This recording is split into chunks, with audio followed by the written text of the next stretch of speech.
Merhabalar, biz Orhan Pekzorlu'nun ailesiyiz. Sizden gelen sorulara cevap vermeye çalışacağız eşimle birlikte. Ben Fatma Pekzorlu, 69 doğumluyum ve 27 yıl bankacılıktan sonra emekli oldum. 2,5 yıldır evdeyim. Eşim... Ben Hakan Pekzorlu, 1967 doğumluyum. Emekliyim ben de. Oğlumuzun eğitimiyle ve sporuyla ilgileniyoruz epeydir. Oğlumuzun spora ilgisi kendiliğinden olmadı. Aslında her aile gibi bizim de okul dışında bir aktivitesi olsun diye bir düşüncemiz vardı. Eşimle birlikte Darıca'da ikamet ederken bir basketbol okulu ilanı gördük ve eşim gitti, görüştü. Ondan sonrası... Evet, şöyle ilkokulda başladı ve bugüne kadar süre geldi. Hep onun peşindeydik. Hem okul hayatı hem basketbol hayatı. Çok güzel bir okul geçti ve sonuçlarını alıyoruz. Sporcu ailesi olmak meşakkatli bir şey tabii. İlk başlarda böyle hobi gibi yapıyorsunuz.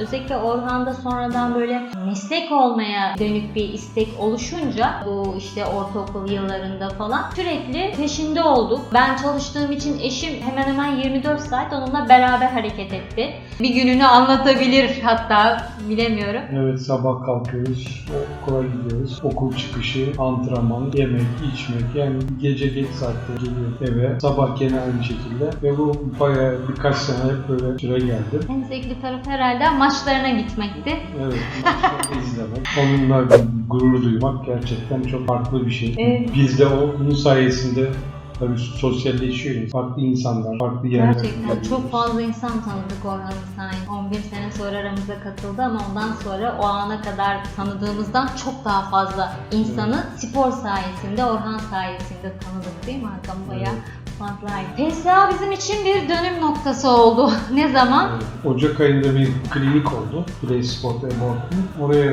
katıldık. Hem Orhan'ın ölçümleri yapıldı. Hem de işte bu Amerika'daki eğitim ve basketbol hayatı için bir süreç başladı. Sağ olsunlar işte Emir Bey, Batu Bey, bunlar. İlk etapta Kardelen Hanım'la konuştuk. İlk önce Kardelen Hanım geldi yanımıza. Ondan sonra Sağ Emir olsun. Bey sağ olsun oğlumuzu görmüş, beğenmiş showcase sırasında ve bizimle paylaştı bunu. Biz de zaten o ana kadar düşünmüyorduk ama lise 3 gibi aslında düşünüyorduk. Orhan çok küçük, daha bu sene liseye gidecek ama süreç o kadar hızlı gelişti ki yani biz bile nasıl olduğunu anlayamadan bir baktık, işte bugün vizeyi aldı. Orhan'ı galiba haftaya gönderiyoruz. PSA ile çalışacak aileler çok şanslı bence. Çünkü size çok fazla büyük bırakmıyorlar. Evet. Gerçekten her sürecinde yanınızda oluyorlar. Biz gerçekten yurt dışı ilişkileri açısından çok tecrübeli bir çift değiliz. Ama Emir Bey, Batu Bey, işte Kardelen Hanım sağ olsun sürekli bizimle diyalog halinde gerek evrak tamamlama, gerek okul temini, Orhan'ın karakterine, sporcu kişiliğine uygun okul araştırması falan derken dört dörtlük bir süreci çok hızlı bir şekilde tamamladık. Kendimizi bugün burada bulduk. Bir baktık Orhan gidiyor. Amerika yolcusu. O da hayallerinin peşinden gidiyor. Rüyasını gerçekleştiriyor.